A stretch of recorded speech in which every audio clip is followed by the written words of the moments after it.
Welcome to my CIT 260 final presentation. I'm Marshall Evans for Object-Oriented Programming. Let's jump right into it. Let's first discuss static versus non-static variables. A non-static method can access any static method without creating an instance of the class. A non-static method can access any static variable without creating an instance of the class because the static variable belongs to the class. So that may seem a little convoluted, so let's just look at a simple example. As we look in my code here for my game, you'll notice that in my public class game control, I've created a couple of ints, one called maxRow and one called maxColumn. I've called them out as static. This is going to be very handy for later on in the game as I need to access different locations on the map that I will create using my maxRows. Using the map, I can then set different locations in the map. I can put the player in different locations on the map. And it's going to be very, very easy to call these static ints in different locations. For example, in my method where I create my map, I can then call my maxRow to create different locations on the map. Very much simplifying the process.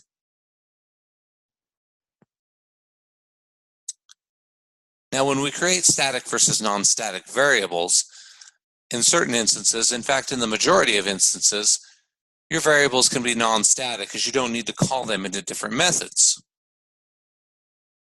For example, as I create some list items here, all I want to do is create some list items, give them a name, and give them a number so that I can create them later on.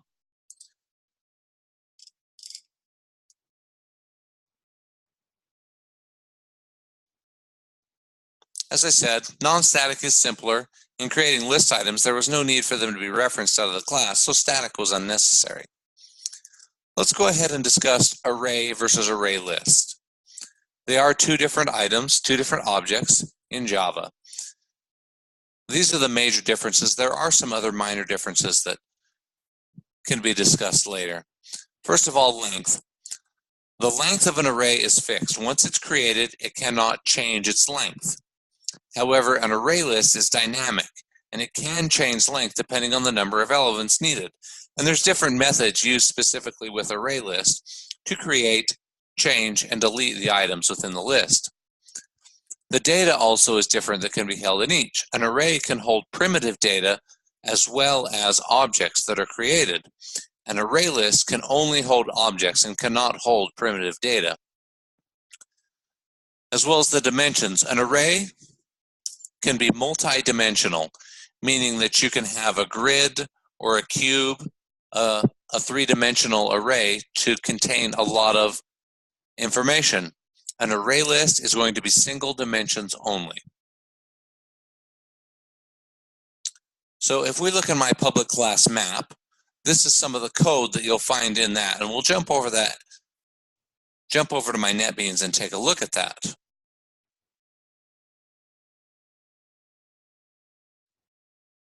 So if you notice here, this private location actually creates my array, and the double brackets means it's going to be a two-dimensional array. Later on, I then use row count and column count to tell how many rows and columns that I want in my map, as I do right here. I call out one section of the array in rows and the other section of the array in columns. And then I can name them 0 through 4, which will then give me a 5x5 map with 20 locations. An example of an array list is where I created my animal list.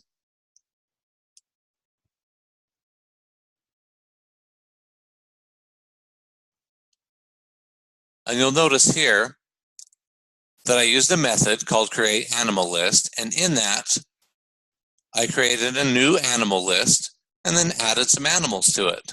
You'll notice that I can use the add command to add new list items to my list. So if I decided to change my game later on, change some code, I wouldn't be stuck with only 4 animals. I could add or take away as many as I wanted to.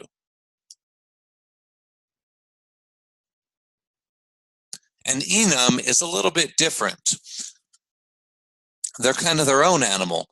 While they do have similar syntax to an array, they're not used primarily for storing data. It allows you to create and assign custom data types. A good example is card suits. In an enum called suit, you could have hearts, clubs, diamonds, and spades. Thus, you could reference hearts in your code, and the data type would be suits. An enum allows the creation of those data types. So we used an enum as an example for our team members. We created team members Marshall and Kelsey, and also gave them data types. So next, let's have a little chat about runtime errors. When you're playing a game that uses text-based data entry, a lot of times your player can enter information that is not relevant to the game. You could be asking for a number or a name. You'll be expecting an integer or a string, and the user could enter any information they wanted to. If the information is not recognized by the game, a couple of different things could happen. If the computer doesn't recognize it, it's going to recognize it as an error. If that error is not properly resolved, the game is going to crash. If you haven't saved your data to the point, then people are going to get tired of replaying your game without being able to save that data, and they're not going to play your game. So a simple solution to that, of people entering wrong information in the game, is to use a runtime error. Entering the bad value in the menu is a good location to make a program crash. Throwing and catching those runtime errors can prevent this. So for example, I have an option in my menu to sell land. When you enter that, it is going to look at these files, and it's going to look at the parameters that are coming into those files. Now I've set some references on those parameters where if the numbers that come in don't meet certain requirements, it's going to catch that, and it's going to display a message that says basically, you've entered some bad information, here's the reason why, and then it's going to prompt the user to re-enter that information.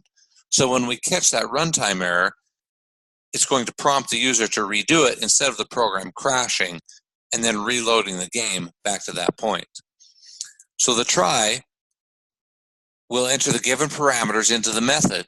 If the parameters are not within the defined limits, the error will be caught, the message will be displayed, prompting the user to choose the different value or option. So let's go ahead and see an example of this. Let's run my game, check that out. So we'll start a new game, and we'll give it a name of Marshall, because I think that's a particularly nice name.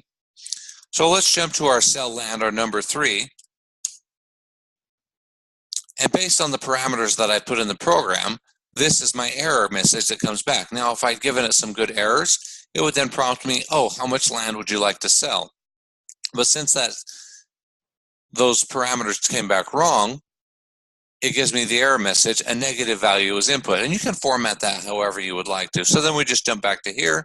If we try it again, no, we still have a negative input in there, but we can go back and change that so that when they prompt that to ask the user, and if the user gives us bad information, it can go back in. Let's take a look at the byte streams, or the streams that we have available in Java. So an input-output stream is a sequence of data from a source to a destination, or vice versa. Original streams in Java, when it came out, were all byte streams and would transfer data 8 at a time. Now, this was a great way to transfer raw data as computers talk to each other, especially in binary form. As is the usual case, this is great for computers to read, but a little bit unwieldy and tricky for people to read.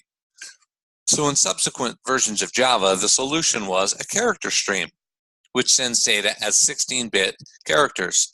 This makes it much simpler to write data as Unicode characters and thus easily readable by humans, for example, in a text file. And let's look at an example of this in my code. So let's jump over to option 2 to view or print a list. So I've set one up here to print or view a list of provisions in the storehouse. So if we hit 3, we can either display or we can save the list. Well, let's display it first. So let's hit L. If we hit that L code,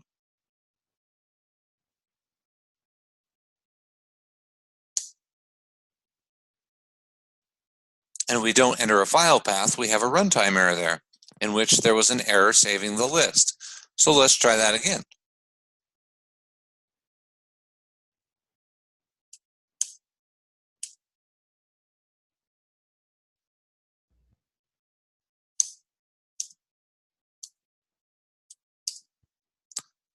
Now let's jump over here and grab a file path. I've got one copied out here.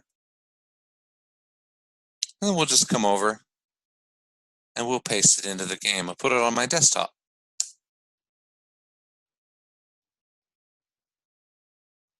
Oh, I see the problem I did there. I didn't give it a name.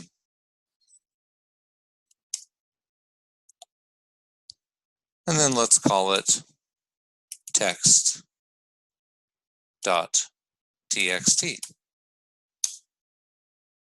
There we go. Now, if I jump over to my desktop,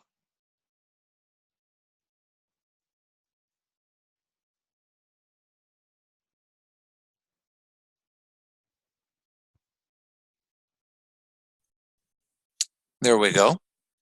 You can see that in my desktop here, I have a text.txt file. Open that up. You can have a look. It actually wrote all of my provisions and their quantities to that text file. Very simple, but a little bit fun.